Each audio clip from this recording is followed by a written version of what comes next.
En las zonas rurales del Carchi se evidencian los efectos de los sismos. En la comunidad La Libertad, 100 familias están damnificadas.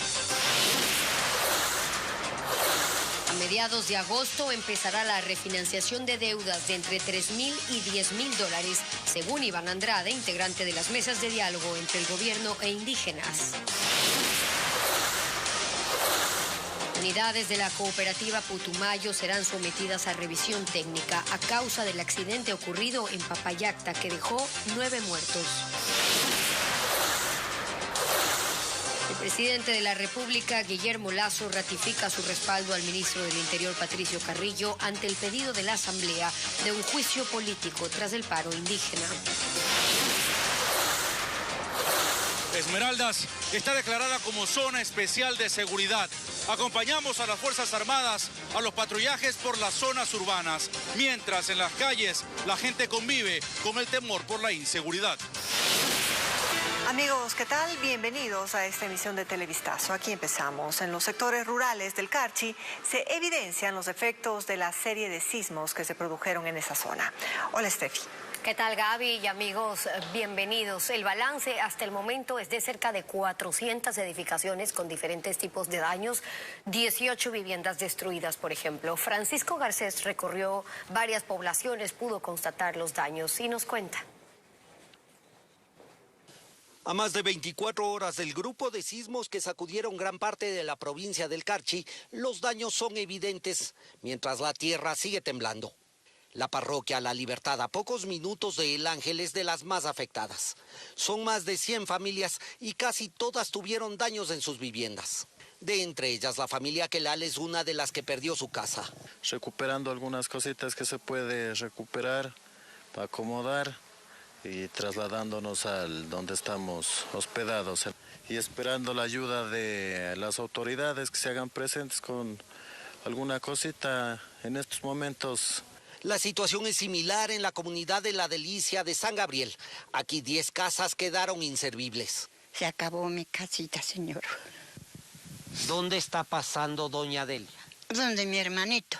Ya ayer ya dijo mi sobrino que fuera posible de buscar otro plancito para hacer otra casita. Como ella, varias personas ahora viven con sus vecinos que les brindan albergue provisional. En sectores como estos, incluso los servicios básicos están en riesgo. Nos sentimos un poco tristes, apenados, viendo tanto daño, tanta destrucción en nuestra comunidad y que las autoridades lastimosamente hasta ahora no se hacen presentes. Mientras tanto, las autoridades hacen una nueva verificación. Así quieren conocer con más precisión los daños y la cantidad de personas que deberán ser atendidas de manera urgente. Y en su recorrido para evidenciar los efectos del sismo en Carchi, Francisco Garcés llegó a El Ángel, donde nos actualizará la situación que se vive en esa provincia. Buenas tardes, Francisco. Adelante con tu informe, te escuchamos. Gaby, amigos, buenas tardes. Efectivamente nos encontramos en el centro de la ciudad de El Ángel, acá en el Carchi. Los efectos son evidentes, los efectos de los temblores que afectan a la provincia desde ayer, y aquí la gente sigue nerviosa, sigue con temor porque la tierra sigue temblando. Aquí en el centro urbano de El Ángel las afectaciones son evidentes y son en muchísimas casas, sobre todo en estas casas que tienen décadas de construcción. Los techos de tejas son los que más han sido afectados. Ya las familias empiezan a trabajar en sus viviendas para tratar de rehabilitarlas lo más pronto posible. Aquí el clima también es un factor. Hasta hace unos minutos, un poco más de media mañana, estuvo incluso lloviendo, entonces eso afecta más todavía la situación de las familias que tratan de recuperar, como vimos en el reportaje, sus pertenencias. Muchos de ellos han perdido completamente sus viviendas, han perdido todas sus pertenencias y ahora esperan la ayuda de las autoridades que en este momento, les comentamos, realizan en brigadas que están conformadas por la Secretaría de Riesgos, por las Fuerzas Armadas, la Policía, la Cruz Roja. Se dividen en brigadas por barrios y puerta a puerta puerta, hacen las verificaciones para determinar primero lo que son los daños estructurales, los daños a las viviendas y también la afectación a las personas, determinar cuántas de ellas, cuántas familias son las que van a requerir una ayuda urgente, una ayuda humanitaria urgente. Por lo pronto se sigue esperando hoy también durante la tarde una nueva evaluación para tener datos completos de cuál ha sido la afectación en al menos 4 cantones de la provincia del Carchi. Eso se conocerá en la tarde y les informaremos al respecto en nuestras próximas emisiones informativas. Ustedes desde estudio siguen con más información. Estefi, buenas tardes. Estamos atentos. Buenas tardes también, Francisco. Gracias. En la Corte Nacional de Justicia se están realizando las alegaciones finales sobre el pedido de nulidad del proceso reabierto en contra de 18 personas por posible peculado en la compra de 7 helicópteros DRUF. Jacqueline Rodas está en ese lugar. Jackie, cuéntanos si el juez ya ha tomado una decisión. Estefi y amigos, buenas tardes. Al momento, el juez Luis Rivera delibera. Hace minutos ha suspendido la audiencia, ha dicho que tiene clara cuál va a ser su decisión, pero que necesita poner en orden sus ideas, principalmente los argumentos que ha escuchado entre ayer y hoy por parte de los 18 procesados, quienes alegan que en el año 2020, cuando se reabrió esta causa, no se les habría notificado en debida forma a sus abogados. Sin embargo, la fiscal general Diana Salazar rebatió estos argumentos, mostró una providencia de diciembre del año 2020, leyó los casilleros judiciales a los que se habría notificado a los abogados de los procesados y ha dicho que se actuó de acuerdo a la ley. Ahora el juez Luis Rivera deberá valorar tanto los argumentos de un lado como de otro y decidir si anula o no este proceso que empezó hace más de 10 años. Recordemos que fue archivado en el año 2016 y se reabrió hace 2 años. Escuchemos lo que dijo la fiscal general y los abogados de algunos procesados. Y ante la contundencia de los elementos probatorios del hecho que la Fiscalía ha recabado durante todo este tiempo, no les queda de otra que plantear una nulidad. ¿Pero qué significa la nulidad? La nulidad es que nos retrotraemos al inicio y que volveremos a procesar. No importa el tiempo que nos tome, no vamos a permitir que este caso quede en la impunidad. Estamos hablando de un perjuicio de 66 millones. Son 7 los helicópteros que presentan inconsistencias, irregularidades en el proceso. Se ha violado el derecho a la defensa, se ha vulnerado el debido proceso y cuántos principios que protegen al ciudadano. El día de hoy se ha evidenciado de que jamás estuvieron notificados los procesados hoy para la reapertura de la investigación, materia de este proceso. Recordemos que entre los procesados están los exministros de Defensa Wellington Sandoval y Javier Ponce, así como excomandantes de la FAE e incluso jefes actuales. El juez ha convocado a las partes para mañana a las 2 de la tarde, cuando dará a conocer si anula este caso o si declara su validez, cuando la fiscal Diana Salazar deberá emitir su dictamen acusatorio si la decisión del juez es la segunda opción. Es la información desde la Corte Nacional. Gaby, siguen con más. Muchas gracias, Jackie, por ese informe.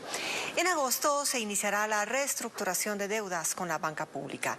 Este es uno de los acuerdos alcanzados entre el gobierno y las organizaciones indígenas que participaron en el paro nacional de 18 días. Paul Romero con el informe. Qué gusto verlo. El presidente del directorio de la Corporación Financiera Nacional, Iván Andrade, señaló que a mediados de agosto iniciará la reestructuración de deudas con la banca pública de todas las personas que tienen créditos vencidos entre $3,000 y $10,000.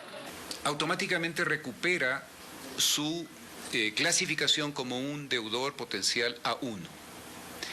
Esto le permite inmediatamente poder pedir un nuevo crédito en un Banco Ecuador mismo. El crédito de la oportunidad, si es eso de los valores, o el crédito del 5%. Sin embargo, este martes la CONAIE consideró que lo acordado con el gobierno en esta mesa de diálogo no cumple con todas sus expectativas.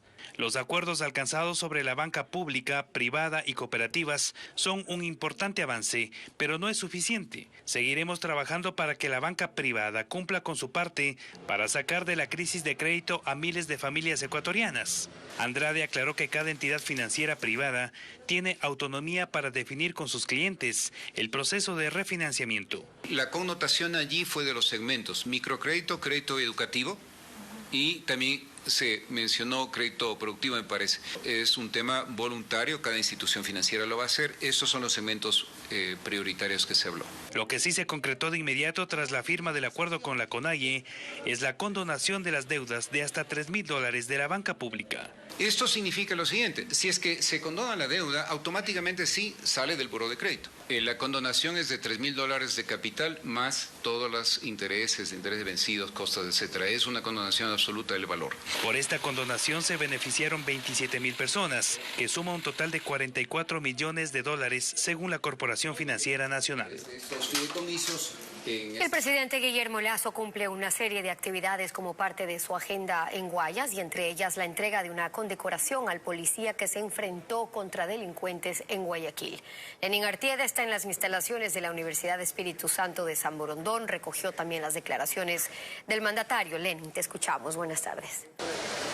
¿Qué tal en estudios, amigos televidentes? Buenas tardes. El presidente de la República, Guillermo Lasso, ha desarrollado algunas actividades acá en Guayaquil y San Borondón durante la jornada de hoy. A primera hora, el mandatario condecoró al oficial de la policía que se enfrentó la semana anterior contra dos delincuentes que intentaban asaltar en un local comercial en la ciudad de Guayaquil. Durante este acto de reconocimiento, Guillermo Lasso expresó todo su respaldo al ministro del Interior, Patricio Carrillo, a propósito de las intenciones de algunos legisladores de llevarlo a juicio político. Escuchemos sus declaraciones. Para decirle al general Carrillo, ministro del Interior y excomandante general de la policía, que no está solo, que va a enfrentar un injusto juicio político, un pretendido juicio político solo por haber cumplido con su deber.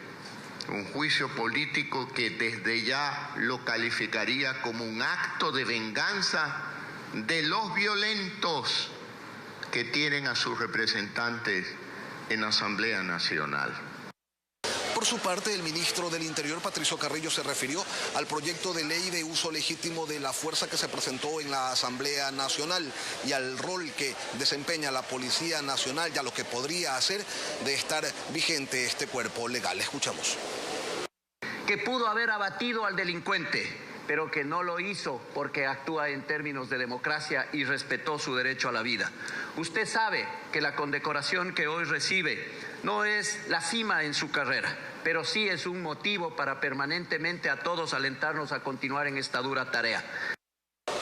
A esta hora el presidente Lasso se encuentra en la UES, en donde se va a desarrollar la firma de algunos contratos de inversión. Los detalles se los estaremos presentando en nuestros próximos espacios informativos.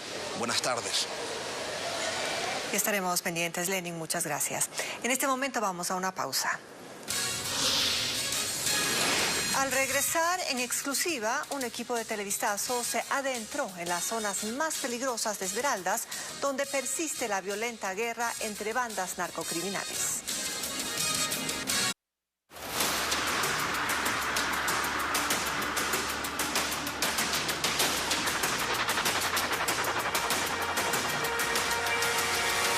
Ecuador, territorio narco.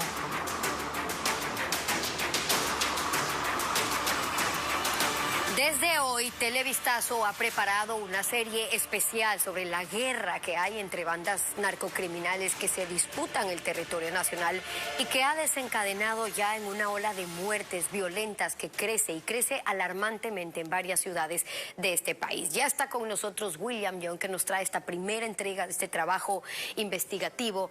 William, buenas tardes y adelante. Gracias, Estefi. ¿Qué tal? Buenas tardes. Vamos a explicarles a ustedes que la provincia de Esmeraldas es la única zona especial de seguridad en el país, declarada así por el gobierno para apuntar todos los esfuerzos para combatir los delitos aquí, en la frontera norte. Pero ¿qué ocurre en esa zona del Ecuador con cerca de 95 kilómetros de frontera o de límite compartido con Colombia? Las autoridades han reconocido que gran parte del narcocrimen lo controlan los cárteles mexicanos y de allí se desprende una comparación, no solo geográfica, sino estratégica para la operación ilegal transnacional. La ciudad de Tijuana, por ejemplo, en México, es una región en el extremo noroccidental de ese país. Un paso clave del contrabando de armas y drogas con Estados Unidos. Delitos dominados, en este caso, por un solo cártel, el de Tijuana. ¿Pero qué tiene en común con Esmeraldas aquí en Ecuador? Se desprende una comparación estratégica para la operación ilegal del narcocrimen. Están las dos al lado del Océano Pacífico. Ambas tienen costas y limitan al norte con sus respectivos países. La provincia de Esmeraldas está en el extremo noroccidental del Ecuador, un punto crítico en el contrabando de armas, precursores químicos, combustibles y drogas con Colombia. En esta provincia prevalece, al igual que como en Tijuana, un solo cártel principalmente, y aquí es la banda de los choneros. Pero veamos más en el siguiente informe especial. Porque cerca de 1.500 militares llegaron a custodiar Esmeraldas y a quienes se están enfrentando. Para averiguarlo, debíamos tener todas las precauciones porque ingresaríamos a zonas en alerta máxima donde las bandas criminales tienen sus cuarteles y escondites. Los grupos ilegales armados y la delincuencia pelean dos factores importantes: el control de espacios de poder, corredores de movilidad, y se pelean por los espacios del microtráfico en los barrios. Y para entrar a esos sitios nos movilizamos en convoyes con equipos tácticos, tanquetas blindadas y personal entrenado para esas misiones. Los vehículos blindados nos sirven para protección del personal y una medida disuasiva también para bajar los índices de violencia posiblemente. En junio pasado se declaró a toda la provincia como zona especial de seguridad debido al descontrol del microtráfico, extorsiones y muertes violentas que en lo que va del año ya suman 251, casi el 300% más de los registrados en el mismo periodo de 2021 cuando hubo 63 asesinatos. Ingresar a estos barrios no fue fácil porque nos advirtieron que era un terreno en el que predomina la presencia de los tiguerones, una organización delictiva que intenta expandir su territorio en el control del microtráfico. Estas son imágenes exclusivas. Captamos uno de sus puestos de control. En la pared, un tigre pintado que nos dejó claro que estábamos en un campo ajeno. Este UPC, cercado con vallas, está en medio del barrio. En diciembre pasado fue atacado luego de que se dispuso borrar esos murales.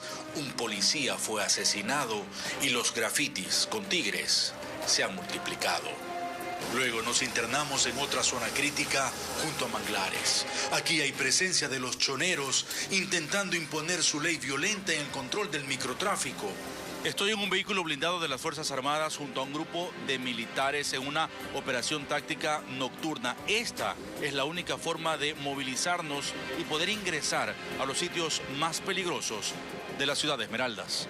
Desde el mando central de la Fuerza de Tarea Conjunta se coordinan todas las acciones y recursos contra el crimen organizado en esta provincia. Las principales amenazas, definitivamente, los grupos ilegales armados de Colombia y el narcotráfico. Y en eso estamos, en una verdadera guerra, aportando con las capacidades de las Fuerzas Armadas para dejar una mejor estabilizar nuestra querida provincia de Esmeraldas, con medios terrestres, navales y aéreos. Sobrevolamos Esmeraldas y sus puntos clave: la cárcel, el complejo hidrocarburífero, el perfil costero y la zona limítrofe con Colombia. Los extensos canales usados por los contrabandistas para escapar con precursores químicos, combustible y lanchas con droga. Un área estratégica en medio de la selva. Es un punto clave por el área geográfica, por los vecinos, por la presencia de los grupos ilegales armados. Sin embargo, los tentáculos delictivos se extienden hasta la otra frontera, al sur, en el límite con Perú. En nuestro siguiente reportaje especial les mostraremos qué ocurre en esa zona del país. Y ahora los invitamos a levantar su celular y escanear el código QR que está en su pantalla. Al hacerlo, le damos acceso a imágenes exclusivas del trabajo investigativo que desarrollamos en Esmeraldas. Durante 2 días registramos las huellas delictivas en las zonas en alerta roja. En Ecuavisa llevamos periodismo de calidad a todas las pantallas. Mañana. En la frontera sur, los narcotraficantes se apoderan de estos pasos clandestinos para transportar mercancías ilícitas como el tráfico de armas, municiones y otros explosivos. Un equipo especial de Ecuavisa sigue las huellas del crimen organizado. Seguimos las pistas de los contrabandistas, que es la principal fuente económica del narcotráfico en la frontera sur. Ecuador, territorio narco, mañana a la 1 de la tarde y 7 de la noche, aquí en Ecuavisa. Información verificada en todas sus pantallas. Esta madrugada en Guayaquil y en Durán, la policía halló 2 cadáveres que fueron abandonados dentro de maletas. Las autoridades aún investigan si estos casos están relacionados. A continuación, un informe. El primer hallazgo ocurrió la madrugada de este martes en Sauces 9, en el norte de Guayaquil. La policía encontró el cadáver de una mujer dentro de una maleta. Fue que la embalaron, incluso habían puesto una sustancia para llamar la atención de la descomposición y también la ingresaron en una maleta en la que se le trasladaron a este sector de Sauces. Casi a la par, pero en el cantón Durán, los agentes recibieron la alerta del cuerpo de un hombre también en una maleta. En donde igual en el interior de una maleta se encontraba atada sus extremidades en el interior de esta bolsa. Él era un varón. Mientras que en el suburbio, en las calles 34 y San Martín, una balacera dejó a 3 personas heridas. Así ya suman 789 las muertes violentas en Guayaquil, Durán y San Borondón, en lo que va del año. Todas las unidades de la cooperativa Putumayo van a ser sometidas a una revisión mecánica después del accidente de uno de sus buses en el sector de Papayacta, que dejó 9 muertos y 20 heridos. El director de la Agencia Nacional de Tránsito, Adrián Castro, también pidió que el chofer de la unidad accidentada sea separado. Anuncia que habrá sanciones drásticas para esta cooperativa.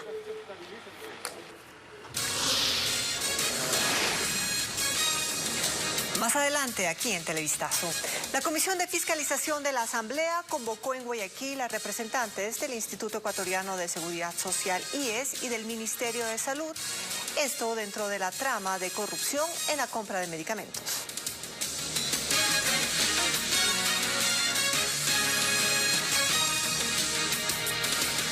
La Comisión de Fiscalización de la Asamblea sesiona en Guayaquil y en esta jornada llamaron a comparecer a representantes del Seguro Social y del Ministerio de Salud para continuar la investigación relacionada a la trama de corrupción alrededor de la compra de medicinas e insumos en hospitales públicos. Es la primera vez que esta comisión sesiona fuera del Palacio Legislativo y lo hace ahora en homenaje a la Fundación de Guayaquil, y la corrupción en los hospitales de esta ciudad fue el principal tema tratado en esta reunión. El presidente de la comisión, Fernando Villavicencio, recordó por qué este es un asunto impostergable. Lo que dijo el Contralor el otro día en esta comisión no va a quedar en el aire y en un titular de prensa. 651 millones de dólares en 2 años se llevaron del Seguro Social, de los hospitales. Convocaron al ministro de Salud, pero envió un delegado. Citaron a la directora regional del IES y tampoco fue. Y desalojaron a su representante de la sala por llegar sin la información requerida. Nosotros citamos a la funcionaria responsable del Guayas. La señorita no ha venido, la enviada a usted. Le ruego nos disculpe. Proceda a retirarse. No es posible que, como ruleta rusa, estas compañías cambien de nombre, sigan relativamente los mismos accionistas y que el Ministerio de Salud no pueda entregarnos a esta comisión una información precisa, concreta, clara. Para el asambleísta Pedro Velasco, en estas comparecencias hubo más dudas que respuestas. No tenemos ni siquiera la información si terminaron esos juicios, cuáles son los responsables, cuál es el valor económico del prejuicio que estamos teniendo. No vamos a perder más el tiempo escuchando este tipo de información que es bastante floja, muy floja yo diría. Durante esta tarde, la Comisión de Fiscalización analizará también el proceso de adjudicación para el dragado del río Guayas. Autoridades de la Cancillería investigan la muerte de una migrante guayaquileña que viajó a Estados Unidos en búsqueda de mejor oportunidades laborales, pero ella permaneció desaparecida durante un mes y según su madre, la muerte estaría relacionada a una oferta laboral con la que ella no estaba de acuerdo. Bessie Granja nos cuenta esta noticia. Gardenia Gómez mira con nostalgia la foto de su pequeña campeona, Saray Llanos. Así le decía a su hija. Entre lágrimas toma con sus manos las medallas que la joven de 19 años ganó tras concursar en varios torneos de danza locales y en el extranjero. En agosto del año pasado, la guayaquileña que vive en el suroeste de la ciudad viajó con visa de turista a Estados Unidos. Cuenta su madre que el pasado 14 de junio desapareció mientras laboraba en un hotel en el estado de Atlanta. Y ahora las autoridades policiales y de la Cancillería investigan su muerte. Lastimosamente una amiga la llama de aquí de Guayaquil y le dice para un trabajo de mejor sueldo, de mesera, pero era en Atlanta y ella se va con la amiga a Atlanta. Ahora al verse ella que no era para mesera, sino para darme compañía, la llama a esa rusa, había sido una rusa la jefa, y le dice te voy a denunciar porque esto es mentira. Al otro día desaparece mi hija. La progenitora cuenta que el sueño de Saray era triunfar en esa nación, bailando en grandes escenarios, pero aquello se vio truncado tras una falsa oferta laboral. El director de la organización 1-800 Migrante, William Murillo, espera que las autoridades en Ecuador apoyen esta investigación y así ayudar a esta abuela, quien ahora está a cargo de la crianza de los 2 hijos pequeños de la fallecida. En la Cancillería, yo creo que debería actuar de oficio inmediatamente, ir hacia la casa y ver las condiciones de pobreza en la que viven, aprobar el sistema para poder hacer la repatriación, los reportes y traer ese cuerpo. La madre de Saray pide ayuda para viajar a Estados Unidos. Ella se niega a creer que su hija falleció en ese país y solicita justicia para esclarecer este caso.